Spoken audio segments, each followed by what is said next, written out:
Hello, everyone. And what you probably just experienced was the premiere of Shakespeare's Shitstorm at Fantasia Film Festival. I am broadcasting live from New Jersey, the place where our beloved Tromaville is, to bring you the Q&A, the mighty Q&A of Shakespeare's Shitstorm. I would like to introduce the man himself, Lloyd Kaufman, and his wonderful wife, Pat Kaufman. I'd like to introduce, I want to say everyone's first name because we have a cast of thousands. John. Hello. Justin. Welcome. Hello. Hi. Hey, Hey. John. And With Zach. with the commish. Yay! Oh, Hey. Kate McGarrigle. Okay, what are you doing here? I don't know. I heard my name. I came. Hi. Was that wrong? Brandon and Teresa. Oh, what? Teresa, Brandon. Oh my God. And hi, everybody. Monique. Oh, what? Did you say Monique? I did. That's also me. Hey. Hey. Zach Amico. Hello. Sway. Yes. Yes. Man What of an author. Flowers. What producers? Oh, sorry. Hello. Erin Miller. Is that everyone? Dylan. Erin Miller. Hi. Dylan. Wow. The whole family here. Is the whole Chainsaw family here? There looks to be a double. I don't know who that is in the bottom corner. Oh, now we're gonna have The another ghosts of John and Justin. We're Marley and Marley. So how do you feel to premiere this, Lloyd?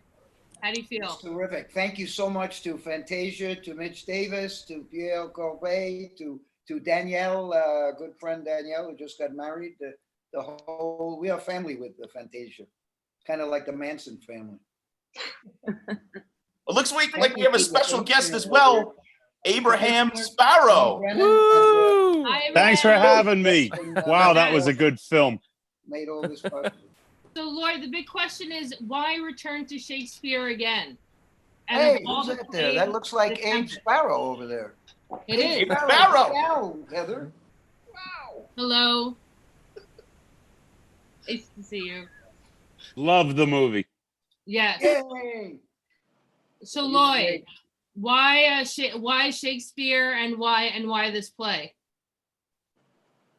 You talking to me? You Yeah. talking to me? Nobody else here. It was my favorite play. I saw it when I was about 9 years old with my mom.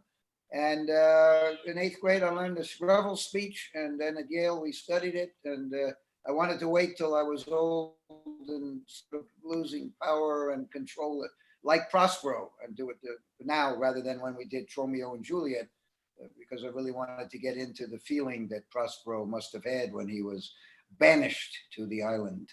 In the same way, I am banished from the mainstream down into the deep reeds of the underground by the devil-worshipping international media conglomerates who control the system in the United States. Canada helps the independent filmmakers.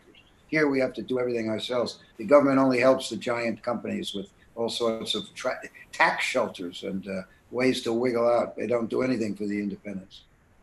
I know the mythology around Shakespeare's Tempest was his last play. You're going to return to the screen, of course, again.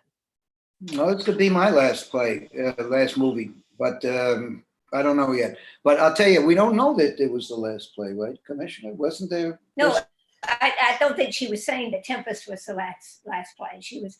Which play were you, Heather? Which play did you say was the last play? The Oh, you Tempest are saying mythology Tempest. around it, yes. No, I think there was. There's still a little bit of question. Yes. That's Francis I think Bacon. that Hamilton might have been his last play. A lot of people, a lot of intellectuals say Shakespeare wrote Hamilton. Brandon. So why this movie and why now? What inspired you? Why now? Because I'm old and losing my domain, and I make magic like Prospero. I'm losing my powers. The Tempest is very druggy. I take a lot of drugs. There's a monster in there, beautifully played by Monique Monique. Caliban. Gata official, the Gata official. And if I may, I'm sorry to interrupt you, Lloyd. This is the first trauma movie that the cast and crew were kids for Romeo and Juliet.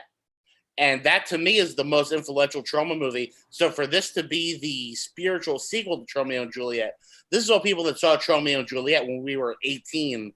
And that's what kind of informed who we are as filmmakers. So I don't think Lloyd could have picked a better movie to make right now. Well, luckily, it was actually the first film I bought on we've DVD. all worked together. Zach, John Brennan, Justin Martell, Dylan. We all worked at Troma and made some other movies together. So we really believe in the project. And I just produced Brandon's new movie, which is, I can't say it's better than #Shakespeare Shitstorm, but I think it will have a wider audience because it's not as disgusting as Shakespeare Shitstorm. But also, this film and this script, this provided Lloyd with the platform to really talk about the things that he is most exercised about these days, the big issues that really are haunt you, plague you, and it gave him a chance to get all of that onto the screen. Well spoken. And boy, were we lucky to get Kate and Erin as Ferdinand and Miranda. Yeah, unbelievable. They're the best. Yeah. And they were. Kate is absolutely hilarious. Erin is hilarious and a very touching couple. Yeah. And there's a certain melancholy there. And Dylan and Zoe. Dylan was amazing. Went to Albania with us. Dylan, how was Albania? I got E. coli. Very apropos for your scenes. It was one of the most fantastic experiences of my life, and I owe it all to Lloyd. Very kind. And Heather at 4 a.m, Dylan was writing the theme song to #Shitstorm. Yeah, that played at the end of the movie. Yeah. I recorded most of the theme song at the end in Albania, actually, in my hotel room. Do you feel that Albania is a perfect match for New Jersey? It actually does remind me of Jersey a lot. The Wawas? Or what Yeah. were the aspects? Actually, it's Castrati is the convenience store in Albania. That's Wawa in Albanian. I got you. Yes, Castrati. But Justin is the guy that actually led us to Albania. Justin had done a lot of research about where can you go to shoot and get a really better deal than you can get anywhere else in the world, and what country is ready to be the next center of production. And Justin discovered Albania and said that's the country that's going to be the next country to be the center of production.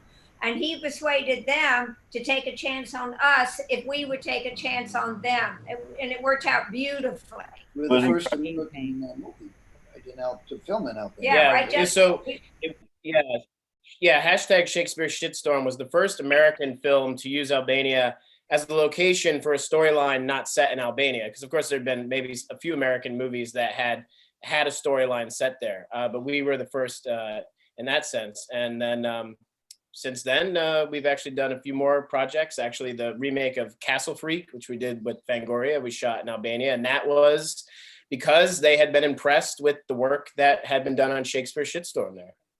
Great crew, right? The crew was terrific, except for the old guy. They all love Troma. We've never had distribution in Albania, Heather, but all the young people on the crew were major Troma fans. True. So there was just one old guy who didn't speak English, but everybody else was really into the project. It's terrific. It couldn't have been nicer. Couldn't have been better. Terrific. Well, Lloyd, I remember when you had me and Kate tape our scenes the last minute for my audition, you said if he shows his ass on tape, he's got it. Well, that's I say that's paraphrase. I think that was verbatim.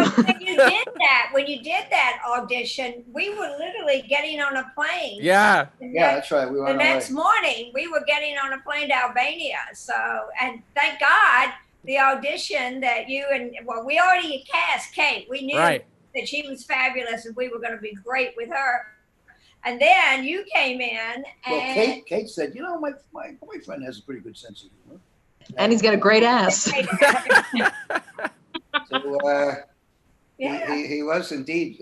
Erin was hilarious, and once I got to look at him naked and Well, see that giant banana-shaped thing there. Yeah. Definitely a banana shape. But honestly, when Kate was saying, well, you know, could he come in and do the audition? We were like rolling our eyes. Okay, sure, all right, okay. And then he just Some chump. Yeah. And if I may say, we all were Nailed it. very So lucky great. and benefited that he did get cast. I really enjoyed working with him. Yeah, he's Are pretty you awesome. right? Would you have your cast in mind? Yay to both Erin and Yeah. Kate. We had Heather. We had a really devoted, fan-fueled movie. The hashtag Shakespeare Shitstorm is a $50 million movie produced by the commissioner Justin and John, and you couldn't have done it without the fact that everybody on it was a devoted fan. Liam went to Albania from England, and then Liam Regan, who's producing his next movie. actually, sorry, it was Mark Mrs. Finch. Campbell.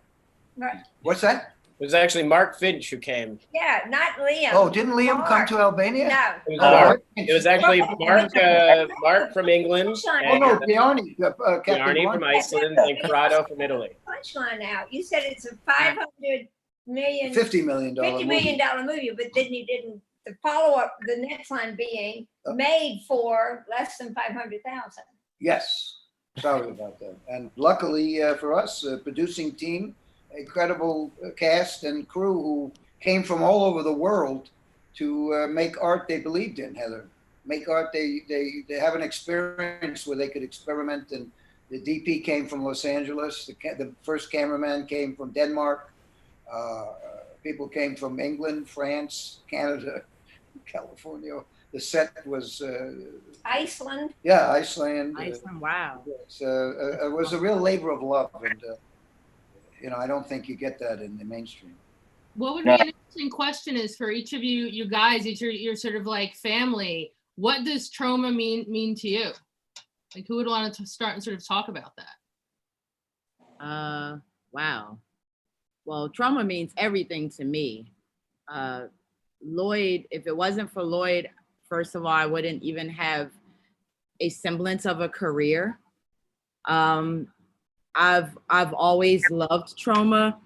And then like meeting him, I actually met him on chance doing this Scream Queen contest that I lost. And even though I lost it, he was just like, I really like your style. I want you to do some intros for me, for some movies. And it was like, for me, it was like the highest honor, because here I am, this fan, having the opportunity to work with this legend and to become part of like the trauma family. It's just something that I'll never forget. And I'll always come back as long as I'm invited to do anything for Lloyd, anything. I absolutely love that man. And I thank you for everything that you've done for all of us. My children love the movie. I shouldn't be showing my kids, I don't think. I do anyway. And they love all the trauma, like anything they can get their hands on. And thank you so much. I really appreciate and love you. Thank Lloyd. you. If I could build on that, what you're looking at is the island of misfit toys. Every single one of us loves movies and loves art more than you could ever express. Absolutely. And what Lloyd Kaufman has given us is the opportunity to channel that. Absolutely. Every single person you're looking at in all these little boxes loves art and loves independent art. And we found the person who recognized that and let us express our voices.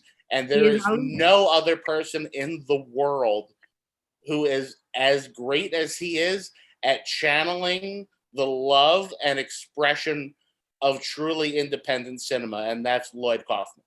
Amen. Thank you, Zach. Definitely. Zach is the associate director, by the way, on this movie, and a lot of the best laughs were Zach wrote on the set. Thank you, boss. Of course, Brandon wrote the script, but we rehearsed for months, and we rehearsed for about a month and a half on home video quality equipment, which is one of the great things that a trauma movie allows us. Is we do not have the budget, but we have the time that a lot of bigger movies don't have. So we get to rehearse with all our cast and make the script better by finding these little nuances for each character through these multiple rehearsals that we do, luckily on set for a lot of what we get to rehearse. Yeah, we get to go to the locations ahead of time. And we filmed the whole movie pretty much in our office in a big room. Then we go to all the locations. Amanda, you remember when you first sang the song, and I put it on my Instagram, and I'd never had so many views. I had like 7,000 people on when you did that 15-second. Well, you sang, you were rehearsing the song in the wheelchair in a backyard of Queens, and it had a huge response, huge. Oh, that was so much fun. And I remember too, like, at the end credits of the movie, there's sort of like a faster version of the song too. And when we first tried it out, I was trying to sing it to that, and it was so cute. Like, we were just having such a good time singing that outside. And it was one of my first moments practicing or rehearsing anything for the film, and I'll always think back on that. Amanda, you are one of my favorite characters by far. Watching the movie, you had me literally peeing my pants. I have to do Kegels so that I can make sure I can keep it all together again. But she had me in stitches. You were amazing. I love your character so much. Thank you. Kate and Erin, you all clearly have had some musical comedy experience because you both are amazing. You're hilarious and dance and sing. And, Yeah, I was surprised you didn't ask before we started. You just said, "Hey, you're doing your song today," and I said, "What song?" Well, it's funny because me and Erin went to school for theater, and we did singing so much of the time in school. So it was just like, what a perfect opportunity. That, like, yeah, we didn't even know. You're just like, oh, this song. Oh, wow. That was like so convenient that happened. And anytime that I can be in like a recording booth and freaking singing a freaking song is like the greatest day. And then like lip syncing, and there's like 3 cameras. It's the greatest. Yeah, and I'll say, I look, I had never heard of trauma before I did this. Kate said, we got to tape every scene by tomorrow, and we'll do it last minute. And I was like, did I know what I was getting myself into? Not at all. But it was my first movie, my first set. This is my first team, and like you can hear the passion, and it was invigorating. Just an absolute treat to work with everybody. Everyone is open to your ideas. Whatever your thing is, Lloyd wants you to bring it. It's just freeing to be on there, and so I'll always be grateful for that. It's my first set, my first movie, my first film family. So thank you. And to add to that, so I found out about trauma from my husband, Jerry, who big fan, and I actually met you, Lloyd, in 2011 at Comic-Con, and you gave me advice, and you also told me that you would work for me for free. So then I took you up on it because it was on video. So then I directed you very poorly on my web series that we're still editing 5 years later. But what I love about you is that it is so freeing. You are all about making art, and that is great. Like, for my audition, it was the most random audition I've done anywhere. I think I did the outfit backwards while doing a Fresh Prince of Bel-Air. Oh yeah, and I did Fresh Prince of Bel-Air. Yeah. I played ukulele. The first audition that I ever did for you was for Return to Nukem High. But then I had another film that I was doing, so I couldn't do the dates. And that was one of my biggest regrets from 2012, when you guys had auditioned for that. That was literally not getting to be in that movie was one of my biggest regrets. So the next time that I saw someone on someone's Instagram and they're like, oh, Lloyd's doing another movie, I was like, I need to get on that. So, and I just love how you take what we love to do. I mean, how often do you have some like woman screaming in Chinese while singing opera and tap dancing with shit pouring over them? How often does that happen? So I also add not often for $8. I may also add that the character of your character was written as a man, and you were so good in the audition that we decided to give you the role. That's the truth. But I was like, I just couldn't believe it. Like, you guys let me be me. I am a crazy person. You accept that. You let me like be as crazy as I want to be. Usually, like a lot of people, a lot of directors, they want like Asian actors to be like, you know, the reporter or the nurse or the teacher, you know, like, and I played all those other things. But I get to be this crazy mofo who goes around telling interns to shoot themselves. It's insane. So thank you, Lloyd. Thank you, Pat. I love you guys so much. You guys have changed my life, and I am so grateful for you guys. Seriously. Hey. Terrific. And by the way, Justin Martell produced Return to Newcomb High and Return to Newcomb High. John Brennan was associate producer and produced the very popular Kabuki Man's Cocktail Corner, which has just been deleted from Troma's, along with Troma's 50-year content. But if you can see Kabuki Man's Cocktail Corner. We'll always have Dolphin Man, though. That's on Troma now. So we have this beautiful... Oh, wow. Now, subscribe. And I would just point out, too, that Zach Amico was a second assistant director on Return to Newcomb High, both volumes. And starred in both films, right? And starred in both films. And, you know, I think it just speaks to, one of the reasons I think this one was so good, if I may say so, was just because of the amount of returners that we had from previous productions. So we had a lot of people from the Return to Newcomb High films, even people from before that, Doug Sackman from, you know, Citizen Toxie and everything came back. And that was one of the reasons I think that this turned out the way that it did. Doug was a major. It's funny, he started when he was 16 and he got me into a lot of trouble in the and now he was, I think, probably the most serious person on the set, right? Well, there was. Oh, you know. Your wife was pretty serious. Yeah, you were a young adult. Yes, but Doug definitely inspired a generation of people to behave a certain way for their first 5 years of Troma. But then he came back and taught us all again how to behave, you know, when you actually want to make a movie. Safety is the number one rule, of course, safety to humans. Heather, by the way, Abe Sparrow came in thanks to Zach, right? I was going to say, really, Zach gets a bit of a casting director credit as well.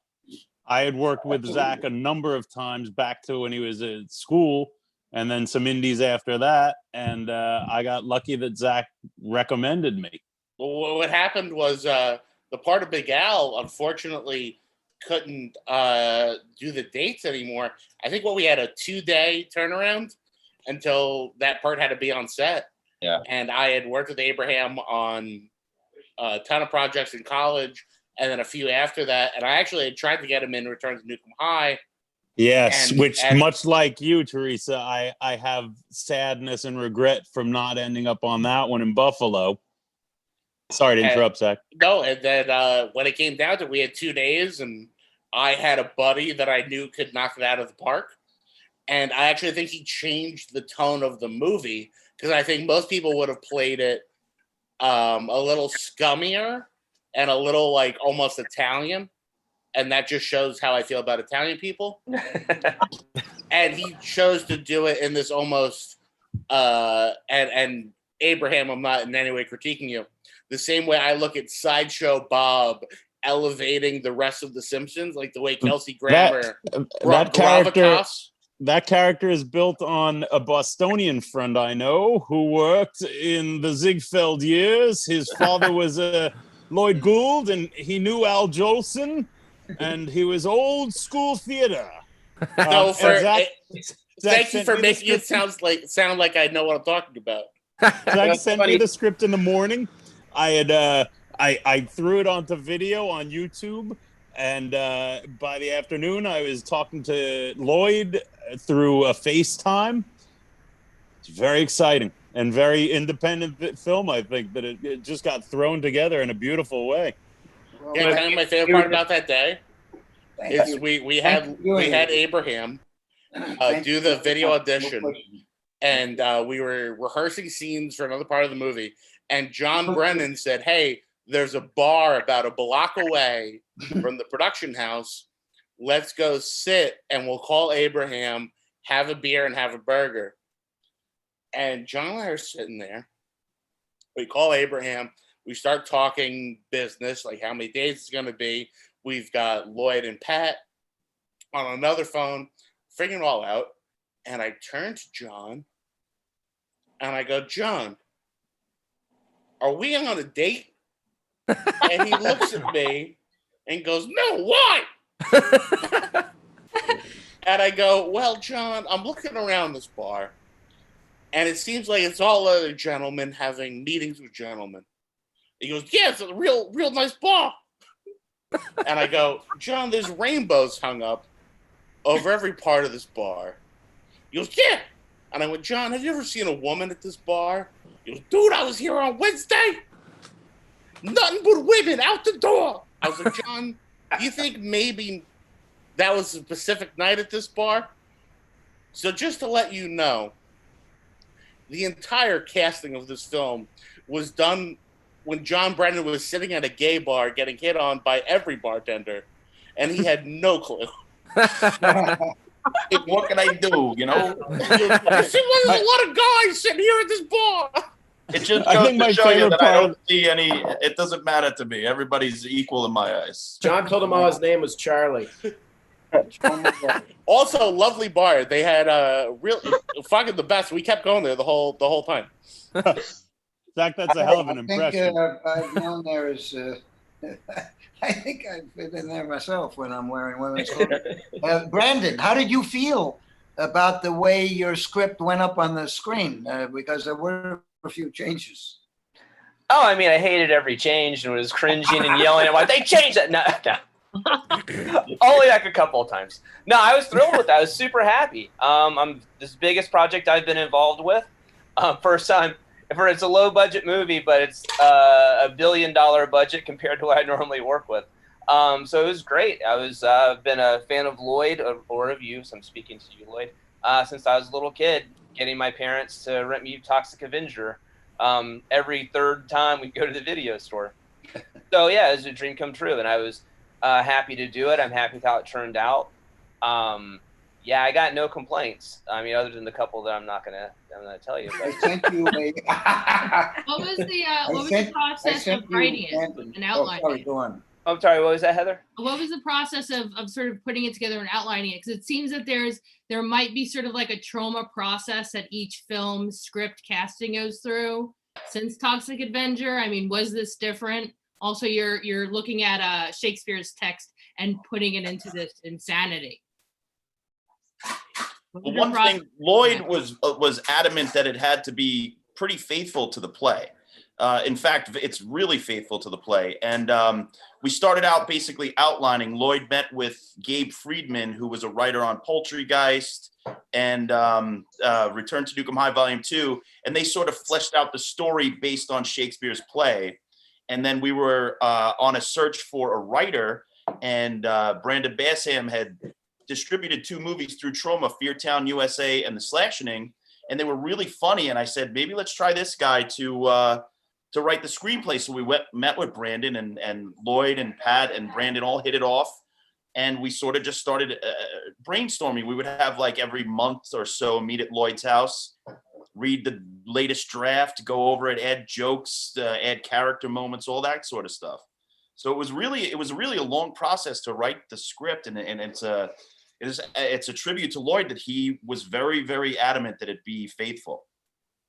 And so. I really think I think Brendan really hit it out of the park, because as some of you who've known me, as long as you've known Lloyd, this was the first script I ever really liked. That's high praise. Yeah, absolutely.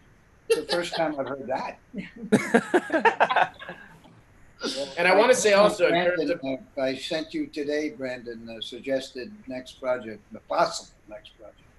Oh, I got that. I'm in. Pests. All in. Well, All maybe in on read a pests. little bit. Read a little of the book if you can. I got it. I got the Kindle version as soon as you sent it. Yeah. Oh, good. Great. So it's on. I was gonna say, Lloyd, this film sort of focuses on sort of bad taste. What place does bad taste, live in this culture like in 2020? Give us your thoughts on that. What role does it play in culture? Well, I think the two issues, all the films that I've been involved in, usually concern something that's going on in the society. Right? The Toxic Avenger was about the non-biodegradable crap that McDonald's left all over the world, and the environment. Maybe 20 years before Al Gore invented the internet and won the Nobel Peace Prize, which he didn't deserve. Two scientists should have had it. So this one. Yale University has become a fascist sort of a place where professors are not even allowed to express an opinion.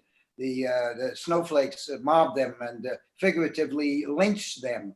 So that was a big theme for me, the idea of the cancellation. Well, they didn't use those words then, but the thing that happened to Al Frank and some of that stuff, and it's stuck in my craw because people are being found guilty without any due process, including the guy who created Ain't It Cool News? He was accused of. All right, that's enough of that. My wife says. So, and then the next thing was and then the fact that since we've been married for the last 50 years, the TV, the little TV has big farmer advertisements for pills. The little children are watching these stupid morning shows before they go to school while they're eating their Fruit Loops and getting sick. They are obese and diabetes. They are watching the normalization of hard drugs, prescription drugs. And when the 30-year-old, 40-year-old people in Pennsylvania and Ohio run out of those drugs, they go to opioids. There's a wonderful film, a wonderful book that Charlotte Kaufman gave me, who shot a lot of Return to Nukem High, called Dreamland. And wow, it'll knock you out about the big pharma. It's unbelievable. And I mean, he was really obsessed with the whole thing with the opioid crisis in this country in particular, but around the world. Yeah, well, we're determined to address that. Every day, 24/7. It's the normalization of drugs. So here, now we're a country of addiction. So yeah, but I want to go back to the idea of sort of like bad taste, cringe humor, outrageousness. Like, what do you feel that places in society? Does it give us a relief? Because your movie's also talking about that as well as political issues and things that are stuck in your craw. Well, that's the big conversation, is like, where does that kind of humor and filmmaking and art live now in 2020? Because that's nobody's making these kinds of movies right now except for Lloyd Kaufman. Lloyd Kaufman is making I'm not going to say that it's the exact thing as like Blazing Saddles, but it's in the spirit of Blazing Saddles, where nothing's sacred, everything is you can joke about anything.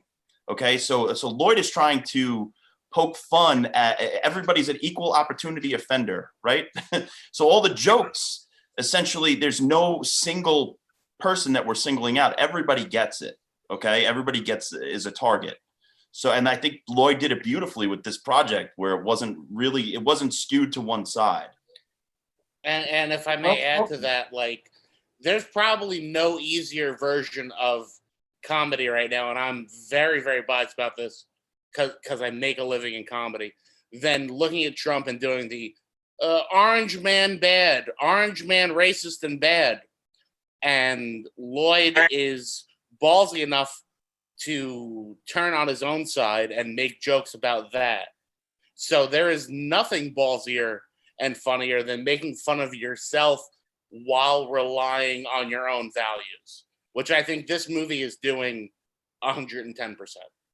I think it's also very exciting, particularly in the social justice warrior period, that Lloyd is willing to take that real roundhouse punch to it in a time where it's that much more, I think, risky to do so. Well, Kate, what do you think about the whole cancellation society? Did that appeal to you in this movie? Well, that term didn't exist at that time, but yes. No. You know, the hashtag where people are ruined by hashtag cancel culture. Well, I was just gonna say, like, kind of related to that, like, I think that people who don't understand trauma and who aren't in this land of misfit toys, like from the outside, would really misunderstand things and be like, wow, you're being so awful. Like, how could you say those things? And then, like, when you really dissect them and when you really see that everyone is an equal opportunity offender, and you see, like, Teresa and Monique got to play characters that were both men, and there's like actually so much progressivism because there's like true equality here.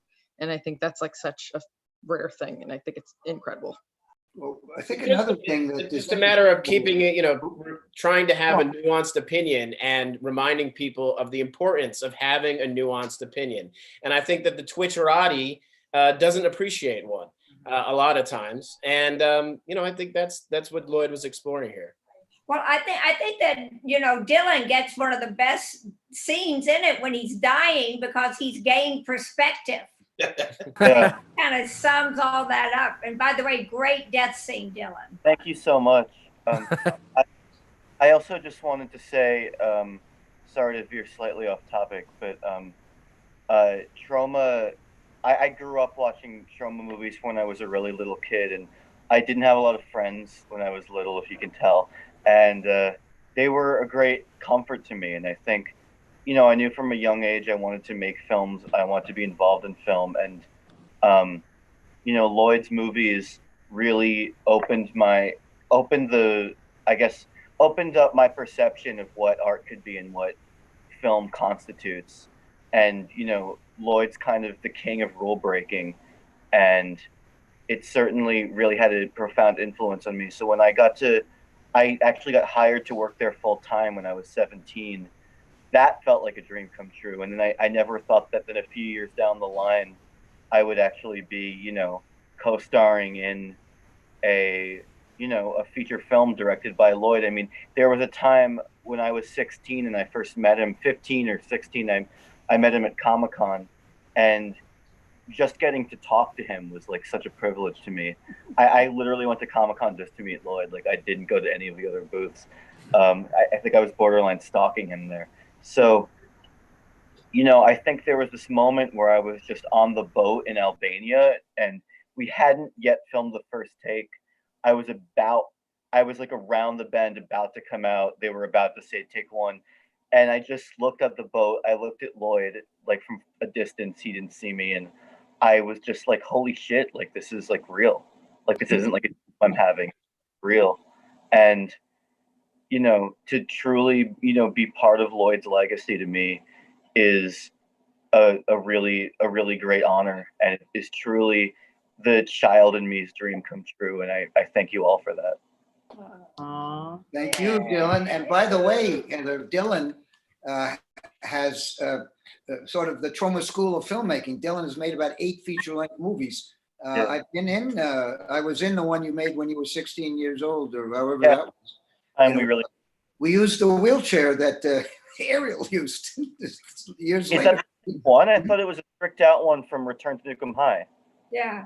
Oh yeah, you're right. It was the Return to Nukem High wheelchair. No, it wasn't. It didn't work out. The Return to Nukem High one is still intact. It didn't work out. Yeah. We tried to take apart the Nukem High one, and you stopped us, actually, because you said it's a work of art.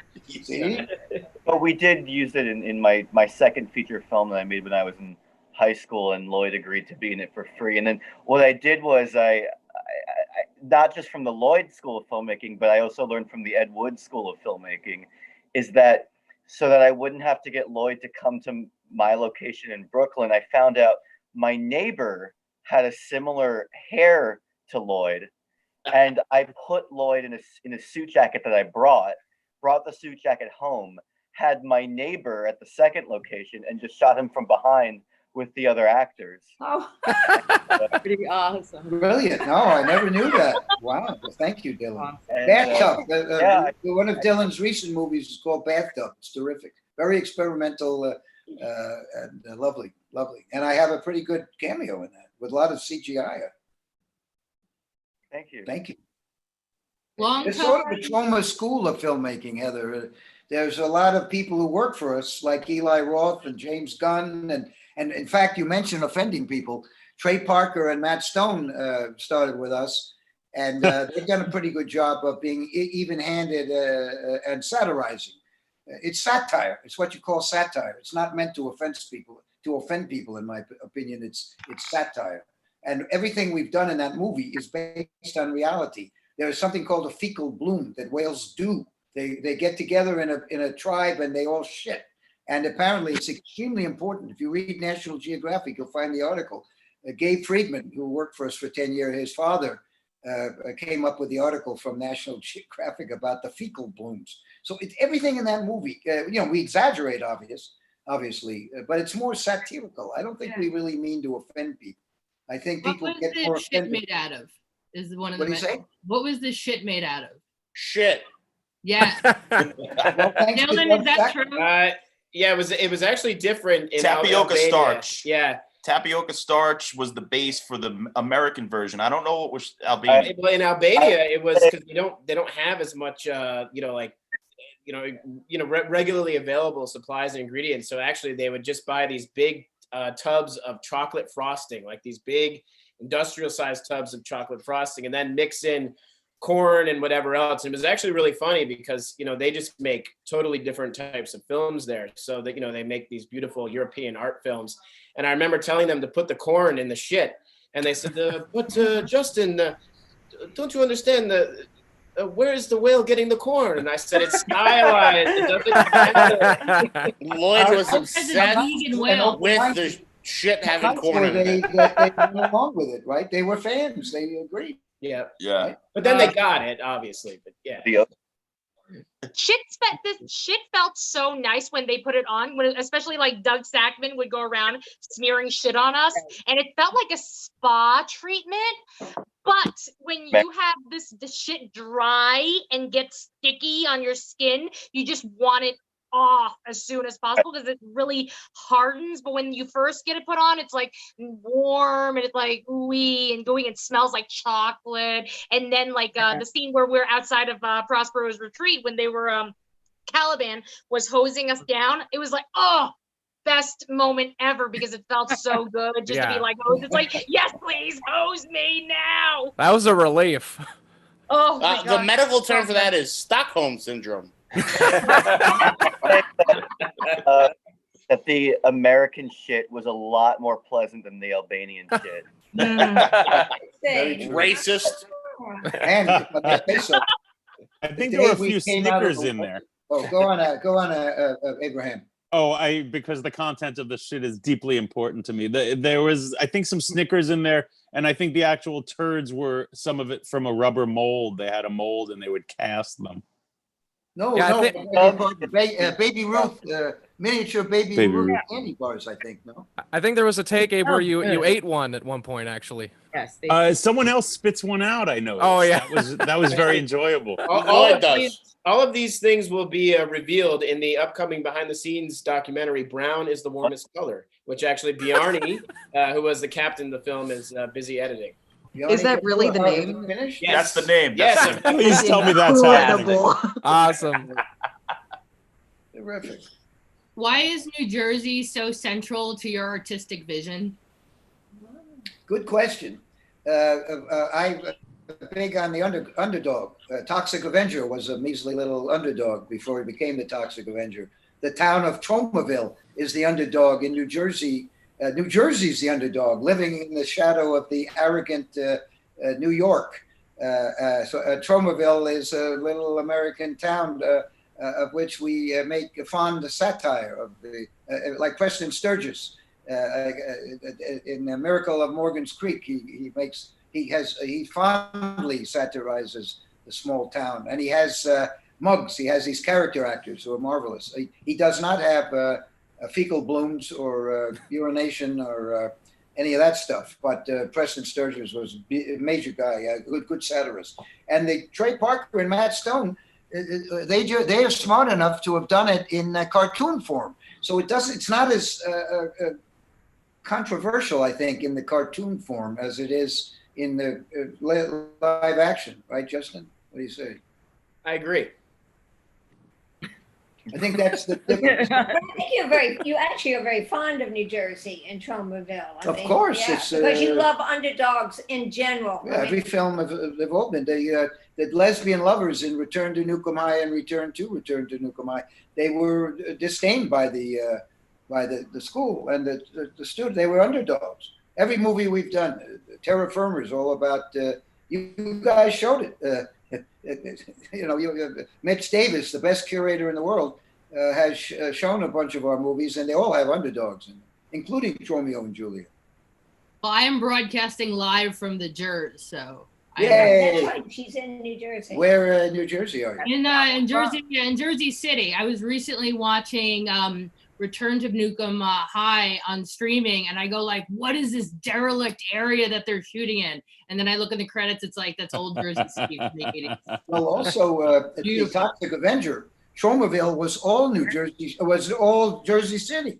The whole movie, Tromaville was in, I mean, not the entire movie, but I'd say 80% of it was shot in Jersey City. That's right. Remember that? And we It's shot. a long way, but I do love old Jersey City. That's where I'm Hey. I'm from Newark, New Jersey, so I'm a Jersey girl. For real there. There you Yes, go. my friend. Jersey girl all the way. Yes. Yeah, Jersey's great. Sinatra, Bruce, Troma. Camp Crystal Lake. Chris Christie. Yeah, how about Ween? Where are Ween from? They're from Ween's from New Hope, Pennsylvania. Very close. Oh, close to the Mahoning Drive-In, where we played Brandon's Slashing 2, the final beginning. Fantastic promotional work, Lloyd. Well, you segued into that like a pro. Thank you. Yeah. Lloyd's the best pitch man for the Yeah, absolutely. Keyboardist from Bon Jovi wrote the Toxic Avenger musical. that is correct. He wrote all the music. Right. And he, David Bryan along with Joe Joe DiPietro. Yeah, that's right. So we And have we're very fond of Springsteen New Jersey. is the narrator, which I thought was brilliant. Say that again? Springsteen being the narrator of the Toxic Avenger musical. Yes, it was very good. Can you give us some trivia, the history of the infamous car flip? Where is it from and how many Troma movies has it been in? I don't know how many movies it's been because we've allowed young filmmakers to use it for free. So there's probably hundreds of films in which it's, and it's in advertisements too in Europe and in Japan where they actually pay us for it. Because it's a very good car flip. And by accident, we actually filmed a good one in Sergeant Kabuki Man NYPD for that movie. We had 5 cameras, and I was on a camera very, very close to the car flip in the air. And the stunt man, they're cowboys, and he went too fast. He went too fast up the ramp. So it landed very close to my camera. And so the shot is magnificent. And I happen to be on a slow motion camera. So by accident, we actually got it right. So I think the first time, I think James Gunn and I decided we'd stick it in. Oh, so the original car flip was in which film? Sergeant Kabuki Man, NYPD. And then hasn't it been in every single film after that Yes. that you directed? Indeed. Yeah. You're I correct. believe there's an article written, wasn't it Little White Lies is the site? They wrote the history of the Troma car flip. I'll find it and somehow share it. Thank you. Oh, that's yeah. It's amazing. But there are lots of underground filmmakers who have it in there. Have you used it, Dylan? Yeah, there you go. Because after I made my second film, Wakers, that's when I started working there, and then I think I begged you basically like every day to let me use the car flip. Well, no, it was that it wasn't that. It was that. It was that you were really. I think at the time you were just really busy. It had nothing to do with me. And I wanted you to sign a release because you were the one who told me you always have to get people to sign releases. Yeah. And you were like incredibly busy with conventions, I think. And I was like, really timid and small still. And I was like, Lloyd, can you sign the little paper so that I can use the I was so like every night I would go to sleep and dream about the car flip. I was like obsessed with getting it in my film. So when you finally signed that paper, it was like the golden ticket. Yay. So the article. The hardest thing about using the car flip over and over and over again is that each time they have to go out and find a matching car. That's true. Which gets harder and harder every 5 to 10 years. Okay, we may have to keep filming in Albania to find cars old enough. Yeah, they probably have plenty of them. Cuba. But the first time we filmed that, Heather, the cheap cars were these 1980 big cars. You know, you could buy them for $50, and they'd run just enough to get up the ramp. And you know, there was stuff we put in the gas tank to make it jet propelled. And then by the 2 years later, those cars are collectibles. So you know, nobody wants us to fuck with their cars, right? They're classics at this point, so it gets harder and harder. Doug Sackman came up with that car, by the way. True. One for this one. Yeah, $300 too. Billy ran. But Dylan introduced us to Amanda Flowers, which that's right. Also starred in several of my feature films. Yeah, Amanda's amazing. Amanda's so talented. And both Dylan and Amanda are extras in my movie The Ranger. So yeah, that's how we all met. So me, Heather, and Amanda all met. That was a lot of fun. There's a crossover between Glass Eye Pix producing and Troma. I think that was like, it might be the only film where that happened. No, that's so great. nice. That's nice. So If you Kate, want you just more came in information. off the street. You didn't have any connection to anybody, right? What? Kate, when you came into the film, did you just came in cold, right off the street? You didn't have a connection to anybody, did you? I was working on a feature with Larkin Stanhope Productions, who you had produced Victor Goodview. So I had heard nothing but great things about Troma from there. And so when I saw this, I was like, hell yeah. So but I got I did formally audition as that kind of thing. But that is how that was like my first introduction. I did not know that. Victor Goodview is a wonderful independent film made in Yonkers. And it's on Troma Now, our streaming service. So maybe your fans, Heather, can subscribe because we've been kicked off YouTube. Troma Now is it. Why did that happen, Lloyd? What did you do? We don't know. They don't tell you. They just give you the notes. And Kate, anyway, it's probably a good thing because we're getting a lot more people on Troma Now. Yin and Yang.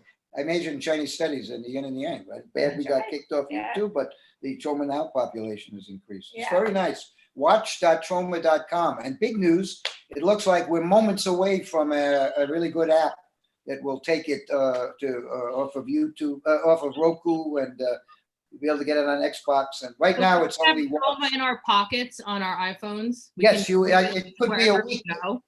It could be only a week away. That's great. We're unveiled Troma Plus. It's coming up very soon, and it will move everybody from Troma Now to Troma Plus, where they can access these wonderful movies, including Dylan and the Troma School of Film. So the name is Troma Plus. Did Disney steal that name from you? Disney, no, they stole the American. They stole the American public. Totoro. Public what? My Neighbor Totoro. They stole that from Troma. Yeah, they stole My Neighbor Totoro. Yeah, we discovered Miyazaki, and then Disney bullied the guys and fucked us. But the public domain, right? Disney has made billions of dollars off of public domain, which and it shouldn't be. They should be the Mickey Mouse, all that crap should be public, be owned by the public. We supported Disney for how many 100 years? Copyright, according to Thomas Jefferson, was 14 years. That was enough to reward the author. And Disney could still make billions from its theft of public domain from us. They could still make billions with their own Mickey Mouse, but maybe Kate would like to, or Dylan would like to use Mickey Mouse. So you might want to make your own Mickey Mouse. I definitely really do. See? And it's I want to profit off of my own miserable system. It's a big problem in our country. Anyway. Troma does need a bunch of kids' cartoons. I mean, we did have the Toxic Crusaders in the 80s and 90s, but maybe it's now time, Dylan. Well, the Toxic Crusaders are on Troma Now, watch.troma.com. The first month is free, and then after that, it's only $4.99. So I hope that fans will go there because you can see Feartown USA, You can see the first slashing. You can see Mercedes, the Muse, Honor Killing. There's 1,000 movies, shorts, documentaries, and comic books also, and music videos, all on Troma Now. And Kabuki Man Cocktail Corner is, I think it's either up or it's on its way there. Oh no, it's up there. Well, good. So at least it's there. But we lost a lot of stuff, I think, that we didn't back up. 47 years of Troma went away. Well, who is this little person? Oh, This is my Monique had granddaughter. another kid while we were talking. You had a baby since the movie? This is my granddaughter. Yeah. I think she likes you guys. She's looking at everybody. You want to be in the next movie? A Star is Born. Oh, cute little baby. I Do have you a want to bunch- not get paid to be in a movie? I have a Oh, bunch of children in the house, so you have to excuse me if somebody Heather, die or whatever. Monique has 10 children? 10 Yep. children? 10 children. And I can't remember how many grandchildren, but Wow. Meanwhile, look at her. She's gorgeous. Yeah, she's gorgeous. That's Absolutely. thank you. Honest. Thank you.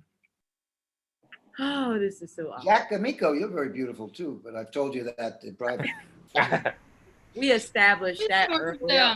Zach is What is sort of the vibe of the Troma school acting? Just the actors out there, what do you feel is sort of like the best note that Lloyd gave you? Oh, I've got one. Wow. I think the best note that Lloyd gave me was to tone it down a little.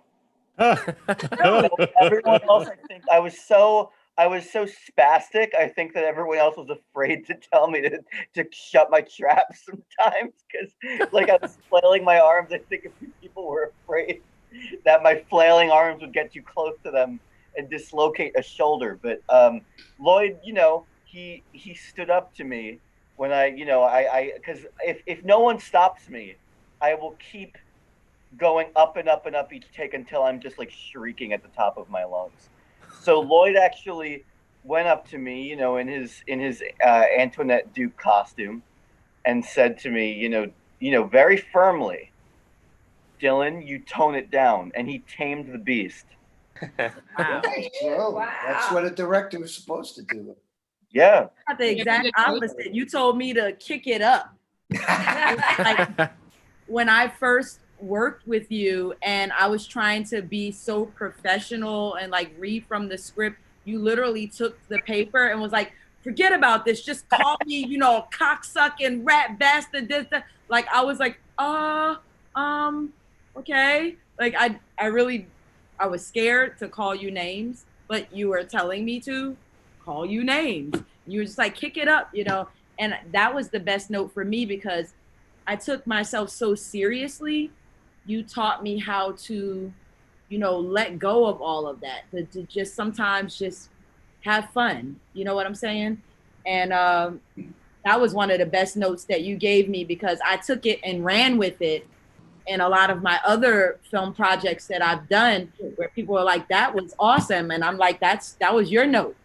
It was your note to me. How did the fight scenes? We had to. It's dangerous. So yeah, it looked great. A little bit. I love the fight scene. Yes, the fight scene was awesome. That was so much fun. The stunt looked seamless. I was like, that looks like me. That rich guy that did a backflip. Yes. And we watched him do that backflip in those small courts. Yeah. That was scored by Jesse Youngbay, correct? Yes. Yeah, he's incredible. He worked on my new feature as well. He's a great friend, really, really sweet, nice guy. No, and it really comes off beautiful. Incredible talent. Well, we had a fight coordinator, right? Yeah, that was my first time ever working with somebody like that. I mean, I work in wrestling, but you don't have like a fight choreographer or anything like that. That was my first time, and it was really pretty cool. I think it came out beautifully. Jay Green is amazing. And I love sorry, and I forget the name of the stunt man. Well, I hope he forgives me, but yeah. Yeah, it was Jay Green was the stunt coordinator. Jesse Youngbay was the fight choreographer, and Grey Wolf Raventhorn, who was a wrestler, like was also an associate. Yeah, fight and coordinator. Blade Braxton. And Blade. Wow. Rose. Yeah, but we had a fair number of fight A people great there. team. Yeah, we had quite a number of stunts. Yeah. Yeah. But I they think did for it me, a all. note on the way Lloyd directed was to just give me so much rope that I was pretty shocked sometimes that I was going as far as I was, and then by the next scene, I felt that much more comfortable to just go that much further, and it was just I was allowed to do all of it. It was really great fun, very liberating. You did great improv too. The love a girl who can't run away or wheels up or something. You had some good stuff. A lot of those, Zach and I, right before the take, I'd be like, I'm going to say this. And Zach would be like, oh, here's a good one. And we would just throw them back and forth. That's and great. get to do Well, whatever we wanted. yeah. If I needed one more take, I'd ask politely, and I got that. Yeah, it was great fun. And it was great when Erin and Monique are fighting, and Erin says, "Predator," as he's getting totally demolished. Well, I think the most surprising thing to me was, kind of like Monique was saying, you get there, you want to be professional to say the lines, things are moving really fast, Lloyd's talking to a bunch of people, and he's talking about the scene, and then he turns to me and he says, what do you think? And I'm like, what? Like, I was not expecting to hear that. You're used to, like, keep your head down, just be a good actor, right? But it's like, if you have a good idea, pitch it, and he'll listen. Like, yeah. The collaborative element is really incredible. I mean, really game-changing with Troma. As I recall, Erin, a lot of the dance sequence where you're coming in from the rain and you're singing on your way to get to Miranda's room. A lot of that you improvised. Oh yeah, we did that the day of the dancing. We didn't know Yeah. you could dance. That you kept that a secret. You were really good. yeah, that reminds me, I got to clip that and send it to all my musical theater professors and say I proved them wrong. And we did slapstick with what was in that hallway, right? Yeah. Coke Yeah. rack, whatever was there, The plant and Yeah. stepping into the bucket. Yeah, I mean, it was great. It was great. And I tell you who has the most amazing comic timing, and that's Kate. I mean, Yeah, your Kate. comic Oh, timing is yes. just outstanding. Like, talking about the fight scene in the hallway, and then when afterwards, Yes. after Kate is now going to leave, and when you're banging along the wall and to find the doorway, I crack up every single time. Yeah, I the way see you do it too. Yeah. there it is. Yeah. Yeah. Yeah, I noticed a lot of those takes were your improv stuff, just you doing your thing and feeling Well, it. I would like to like double down on Lloyd just like really like he like trusts you. He's like whatever you're doing, just like keep doing it. And Zach and Lloyd were such an incredible pair to work with in that way. Like Zach would just come up to you and say like 2 words, and they were just like the exact words you needed to hear. And he had this like incredibly warm look in his eye, and you just felt like so comforted. And Lloyd was just like so there for you that you just felt like you couldn't do wrong. And I think that's why you feel so comfortable like just going there. And the crew is all excited to be there and all really digging it. So, I mean, I know I think I spoiled some takes with the sound guy. Like, it's very exciting to and if it's a new line that Zach has just fed me or I've just come up with, that you're really hoping to break up the crew and ruin the take. How is it to direct yourself in 2 roles? Yeah, wow. Yeah, directing yourself in 2 roles. Yeah, that was a little much. But again, it's very hard to find old people when you're making movies for under $500,000. And I suck less. Old people that can act. Well, I suck less than those who are available, because if you're old and you're acting and you're any good, you're going to be in the Screen Actors Guild and out of our world. So, at this point, I was better than the ones that came in. So you were always Gabe Friedman, who was on my Road Poultry Guys, he was the one that suggested I should play the sister, the treacherous sister. And it's worth noting that there were often days when Lloyd would finish Antoinette Duke's scenes and then would remain in the dress and direct for the rest of the day. And seemed strangely comfortable. Yeah. Debbie Rochon said this was the least amount of yelling on any Troma movie she's seen, and she attributes that to the drag. Well, I think also the adult in the room helped. Yeah, actually, what Lloyd's saying about the adult in the room, and I've been wanting to bring this up, that having done, this was my, my fourth trauma feature, and there was something really different about the producing team, and that was having Pat Kaufman on. The Lloyd Whisperer. Yes. So brave. So brave. So brave. So noble.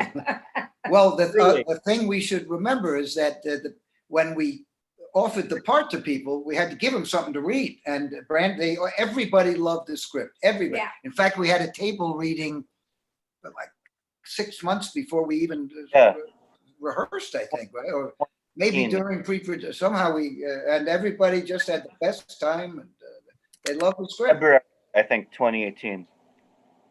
Yeah, and we at that point we had not found Kate or Erin, and we hadn't even found Zach Teresa. wasn't involved yet. Wasn't right? Zach at the table? No, Zach came in late in the deal. Wow. No, he was at the table. He was You're right. at the table reading. You're right. That's right. He came in. You're but absolutely everybody loved the script, right. Yep.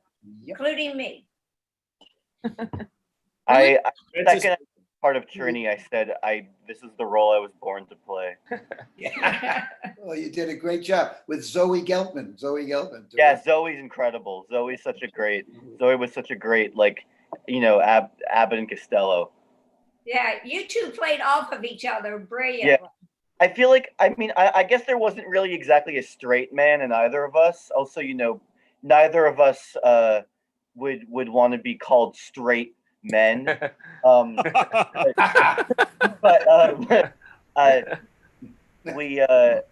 do feel like I was the one who was like a little louder, and I would sometimes talk over Zoe, and that was kind of part of the dynamic. Is sometimes Zoe says something, and then I yell, "That's offensive," and then kind of play off of each other like that, where it's sort of like we're constantly arguing but pretending not to argue. Like we're pretending to agree with each other, but even though we're supposed to be these close friends, it's almost like we're constantly trying to best each other and one up each other. Yeah. Amanda was at the table reading. I didn't know who Amanda was. I'd never met her before. Yeah. And so Amanda read for the part, and she was so amazing. I remember thinking, "Oh my God, we have to get her. We have to get her." And then we got her. Yeah, we did it. We got her. Thank you so much. It was definitely a challenge to learn how to do a robot voice. That was a lot of fun. And that's just how it came out of your mouth. Huh? And that's just how it came out of your mouth. Oh yeah. No, we didn't do any. We didn't change the sound at all. Originally, I didn't have a real robot voice.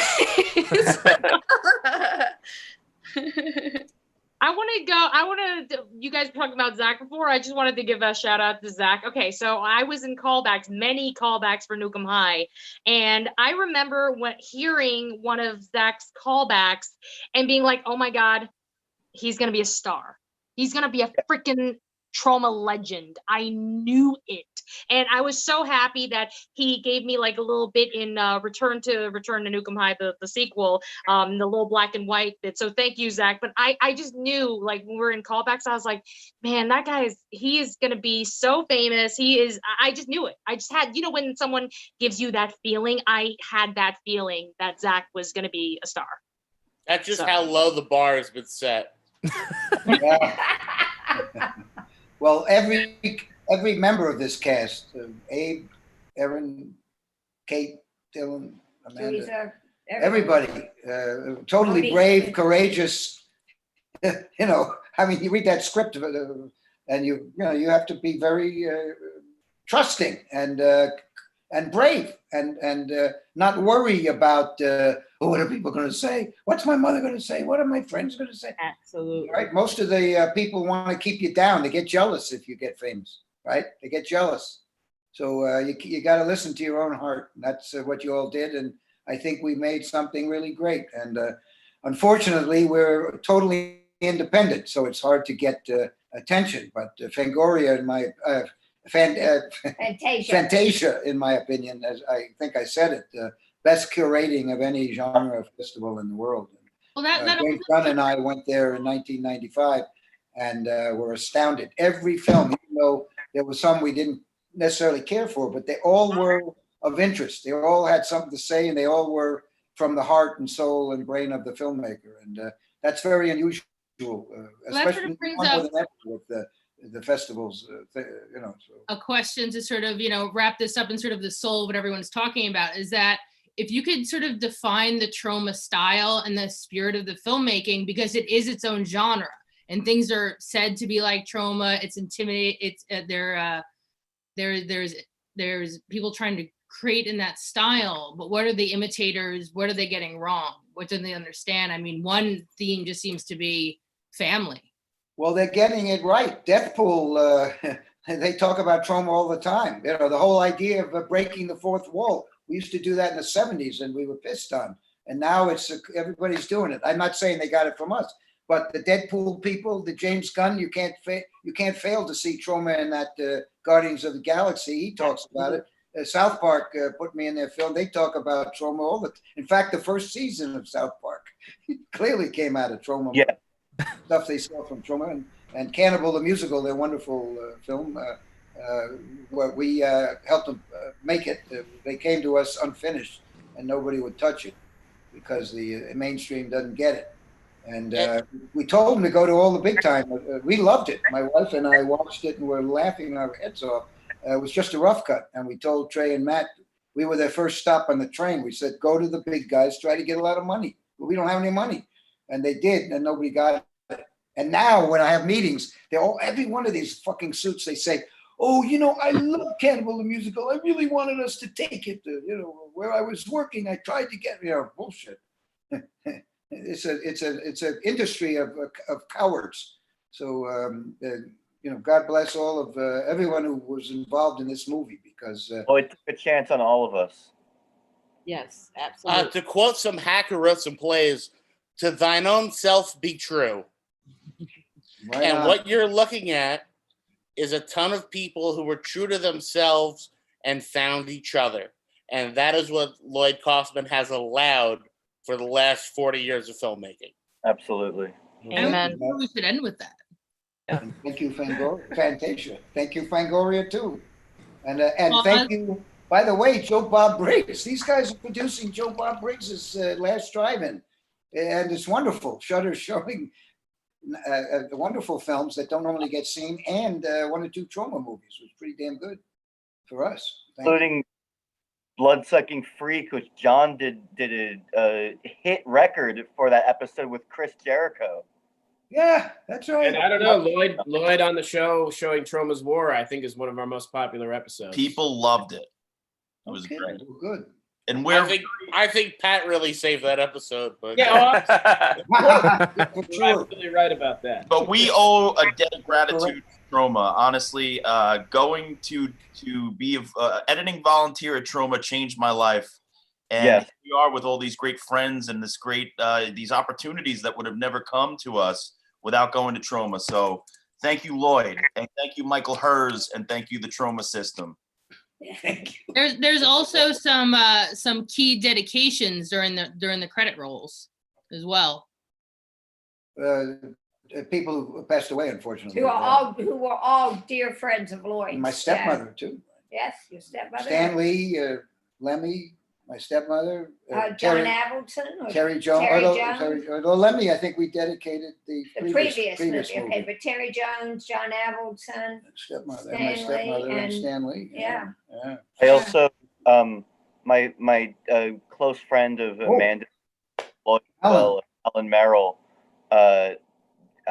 Lloyd asked him to cameo in this, and that was, I'm really grateful for that day because just that whole day shaped by going with Alan to that filming. I wasn't actually shooting a scene that day. I just came with Alan that day because he was a good friend of mine and he was in a few of my films. And I actually wanted to just thank everyone who had him there that day because it was maybe the second to last or third to last time I saw him, and it was a really positive experience that you don't know when people tell Heather what he did, what he's most famous for. He wrote I Love Rock and Roll, and also he wrote When the Night Comes for Lou Rawls, which the first black astronaut took into space with him on his first mission. Wow, I didn't know that. Yeah, yeah. So he's truly out of this world, and he's the DJ, which is perfect because he plays the record on the record machine. And unfortunately, he passed away from COVID. Yeah. That was a punch to the gut. And Joel Reed passed away from COVID, the creator of Bloodsucking Freaks.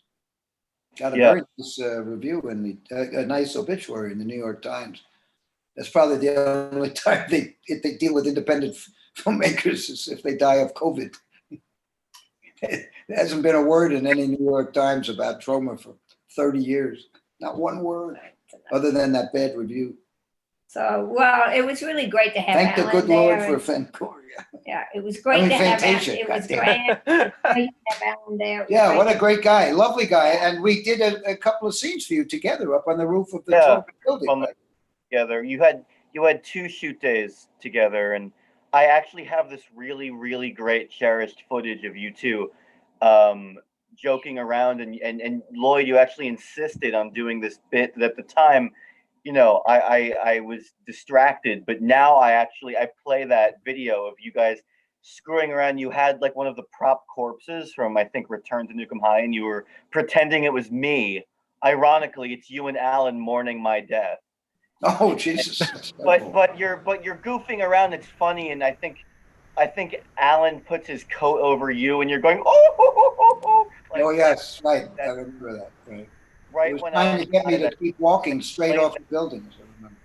I played that over and over again, and it's just this great cherished footage of just total, you know, free, just like being ridiculous for the sake of it, and I think that's really important.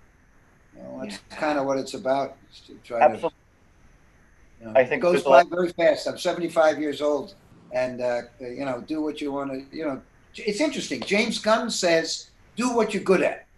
And I differ. I say, "Do what you want to do," because you only go once, and you know, any idiot can be a hedge fund person. Any idiot can be a hack mayor of New York. You know, I mean, really.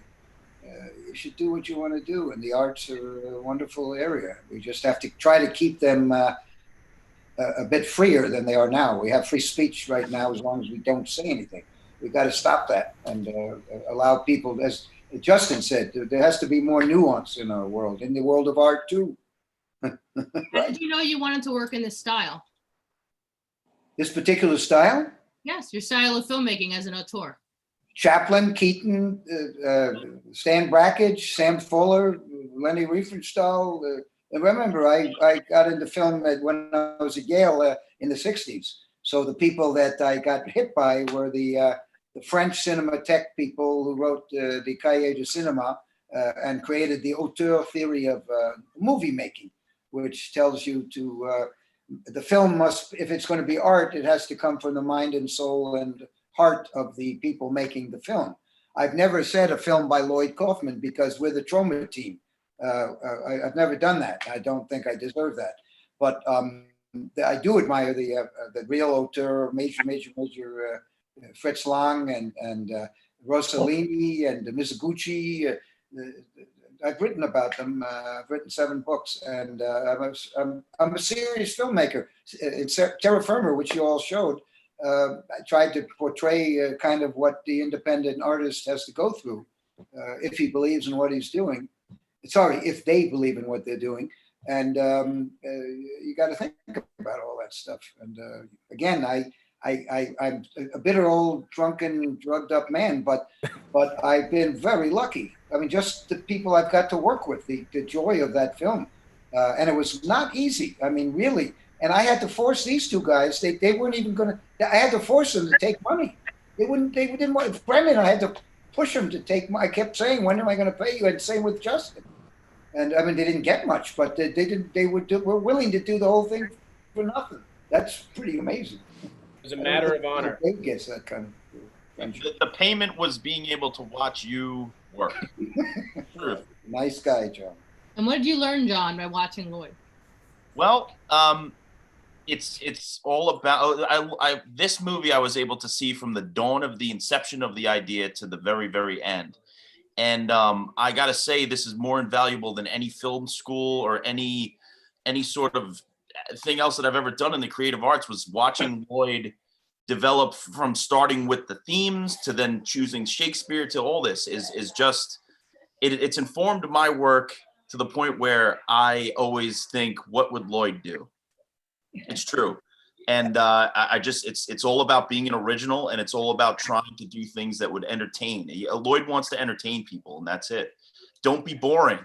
That's the main thing that I've taken from Lloyd.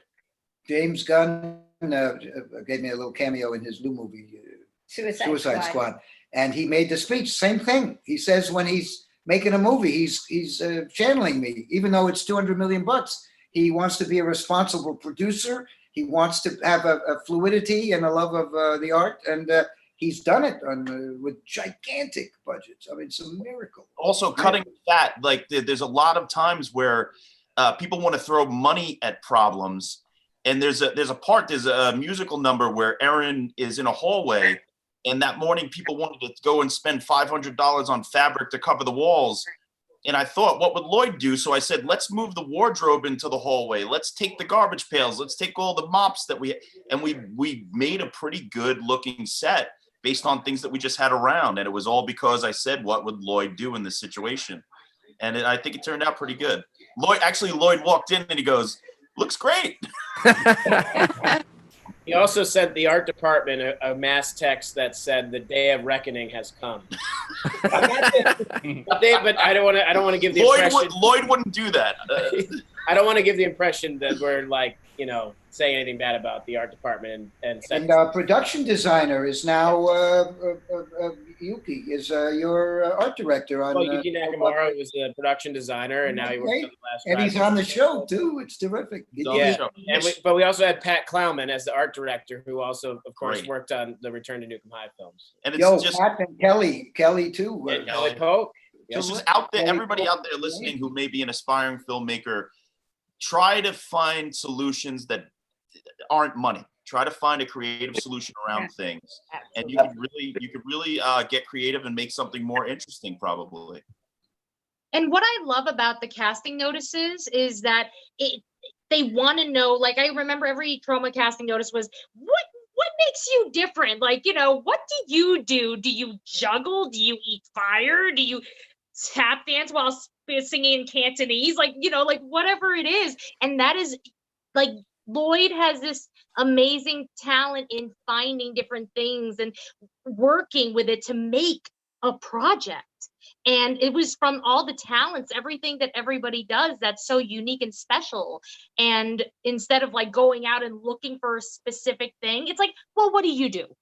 And that's the great thing. It's like, let's go with what we have and see, really project that out into the world. And that's what's so great and creative about it. And it's always been a collaboration with Trauma. And no one else can do that. No one else will do that, because like I've been in shows, been in film projects where it's like, no, you can't do it this way because, that's my baby. And then they'll fire somebody because they have an idea. They came up with something. They're like, oh, why don't we do this? Fired. Like literally. And Lloyd, I just remember every day, like just because I did that one little tap dance for my audition, he's like, are we gonna tap dance? Are we gonna tap dance? And then I went to Mark Finch and then I was like, hey, is there a way for me to incorporate tap dancing in this scene? He's like, I don't know. But eventually the last day with that shitstorm, it's like, I will tap dance in shit and singing in the rain. So singing in the rain. And Chinese. Play your ukulele, right? Yeah. And play my ukulele, which, John Brennan was actually the one that suggested doing Sergeant Kabuki Man because you guys own it. So that's another thing you don't have to pay for because you own it already. Yeah. So, and it's like, oh, why don't I just sing? And I have a ukulele. I could just sing opera. Money. On the song we go. Heather, when we song for us now. Yes. What, Heather? Oh, I said, do you have a song for us now? Because you can always play us out. Oh, well, one quick thing. The first audition, I understand. Oh, for Teresa? Yeah. With the first audition that we do is we let people come in and have 3 minutes to do anything they want. And the song that Kate sang, a guy came in with a mandolin and he played this lovely melody and I fell in love with it. And I called him back and told him to write the song. And Kate sang it. He's not in the movie because he couldn't act for shit, but he was a big fan of Truman. And also, he's a great guy. I don't remember his name, but they're coming for you, Lloyd. Why are you so fearless? That guy, by the way, introduced me to the guy at Legendary Films who is making making the huge, the remake, the big $2 billion Toxic Avenger remake. The guy with the mandolin who comes in off the street and does 3 minutes of this wonderful song that Kate did such a great job with. But Lloyd, why are you fearless? And why should other people be fearless? It's true, there is a lot of fear in the industry. I'm very lucky. I've been extremely lucky. I don't know that you could make a Troma today because the playing field is really it's almost slipperier than a stripper's pole. You can't climb up anymore. It used to be sort of like this. You could, if you had something good, there was an opportunity to get to an audience. It's much harder now. I think you have to go in through some back door of some vassal of a major company or something like that. So I don't think I'm fearless. I think I've been very lucky. I'm a bourgeois like you wouldn't know. My folks didn't ever give me money, but they sent me to the all boys school where I learned Latin and I learned French as a child at home, and we went to Europe and I got to go to Yale, and then I got to go to Africa for a year and teach there in the bush, and so I've had a lot of luck. I mean, the privilege, you talk about privilege, you're looking at it, right? You too, to some extent, right? White privilege, no question. Although you're a woman, so you've had a harder road. But I'd say I've been extremely lucky. Lloyd Kaufman has 75-pound balls, and Pat Kaufman's holding 25 pounds of them, making sure he can fly. But I think also part of why he's so brave is that he truly, to his very core, does believe to thine own self be true. But I believe more in the first rule of production, safety to humans. Yes. And in my 47 years of Troma, 50 years of making movies, knock on wood, we've never had a serious injury. We did have a fire on #Shakespeare Shitstorm. We almost burned down this place, but it all worked out, and you kept everybody calm, but the place did catch on fire for some reason. And no, it was the smoke machine went off inside, and then you talked to the fire department in your tidy whities. Well, the best was when they that show that was on Shudder about something to do with movies that were cursed. Yeah, cursed films, the Twilight Zone episode. Yeah, they came to the set to talk to me, and I was in my female attire. And I told the team that was the director, whenever I'm interviewed, I like to wear ladies' costumes and ladies' clothes. And okay, they were so open-minded.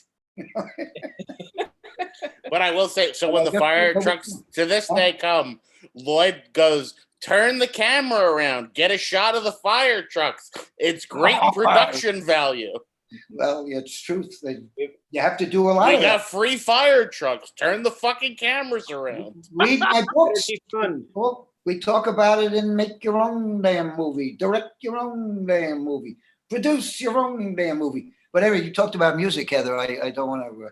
Were you talking about? I was saying that this has been an epic chat session, and I was wondering, like, if we feel that we have played great honor to Shakespeare Shitstorm, do we play everyone off?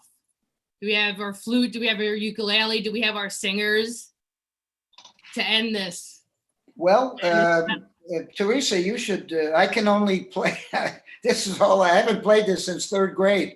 So I used to play clarinet too a long time ago. Unfortunately, I don't have a clarinet. I mean, unless anybody wants to sing along with me, I could play it to the tune of Sergeant Kabuki Man, and then we'll sing whatever you guys want to sing. If you want to sing harmony, you play it. You want me to All play? right, Yes, let's can you play us play off. St. James Go and for it. Company?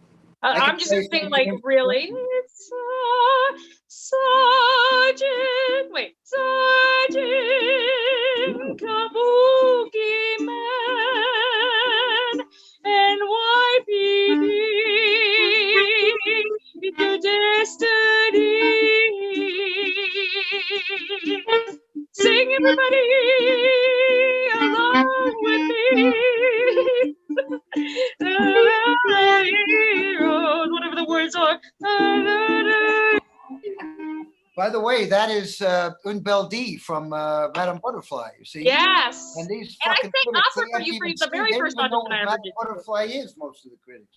Yep. Insect, right? Right? Yep. So much in our Puccini. That movie, was but Puccini. the people, the gatekeepers don't want to recognize it. You know, they don't get it. And everyone who's worked for us say when I'm dead, then or I get hit by a bus, then suddenly, oh, he was great. He was such a wonderful person. Well, I Thank don't you. want to wait for that. Lloyd Kaufman, you're my hero. I Yay. fucking love you.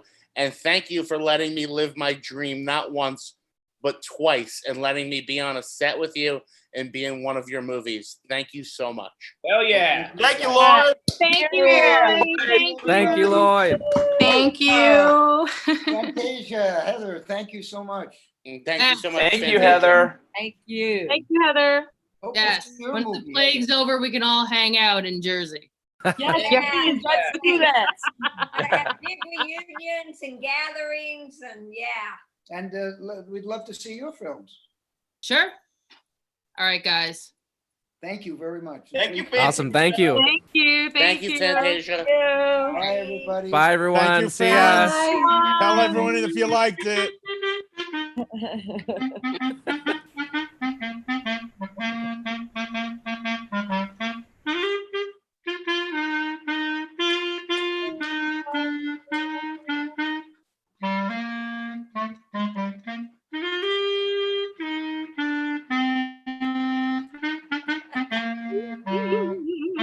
Glory, glory, glory.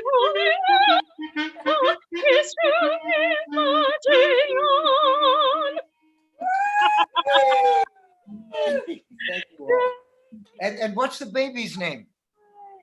Liza, Liza. I hope you enjoyed that. little Liza. I loved it. Liza, you like it?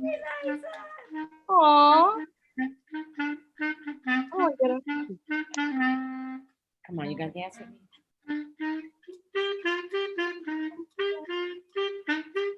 Say You know bye. the teddy bear picnic? That was our grandchildren, one of our grandchildren, the boy loves the teddy bears. Yep, that's his favorite. Oh, I'm trying to learn it, but I haven't. you trying to learn it to play it for him? I've got one note that doesn't work, so I have to pick Uh, songs that don't use that note. So nice to see you again, Monique. This was great. Thank you, Dylan. Thank you, Monique. Dylan, Thank you, so Liza. good to see you. And thank you. really appreciate it. Thank you so much. Yay.